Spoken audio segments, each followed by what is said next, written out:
मराठा आरक्षणाचा अभ्यास करण्यासाठी नेमण्यात आलेल्या मंत्रिमंडळाच्या उपसमितीची आज एक महत्त्वाची बैठक झाली आहे आणि या वेळेला न्यायमूर्ती शिंदे समितीला 6 महिन्यांची मुदतवाढ देण्याचा महत्त्वाचा निर्णय सुद्धा याच बैठकीमधून घेण्यात आलाय। हैदराबाद आणि सातारा गॅजेटबद्दल सुद्धा प्राथमिक चर्चा आजच्या या बैठकीत झाली। तसंच सगळे सोयऱ्यांच्या मागणीवरती सुद्धा प्राथमिक चर्चा झाल्याचं उपसमितीचे अध्यक्ष राधाकृष्ण विखे पाटील यांनी सांगितलंय। मराठा समाजाला ओबीसी प्रवर्गामधून आरक्षण मिळवण्यासाठी याचाच अर्थ कुणबी दाखले देण्यासाठी शासनाने सगळे सोयऱ्यांची मागणी मान्य करावी।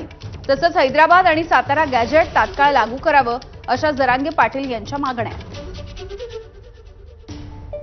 प्रामुख्याने हैदराबाद गॅजेटच्या बाबतीमध्ये न्यायमूर्ती शिंदे साहेबांची समिती जी गठीत करण्यात आली होती त्या समितीला मुदतवाढ द्यावी अशी त्यांची मागणी होती। ती आज आम्ही आणखीन 6 महिने त्यांना पहिले 6 महिने मुदतवाढ दिली होती, आणखीन 6 महिने मुदतवाढ देण्याचा निर्णय आपण केलेला आहे। आज पहिलीच मीटिंग होती, आम्ही सगळी माहिती घेतलेली आहे। लगेच आम्ही त्या संदर्भात पुन्हा एकदा बसणार आहोत।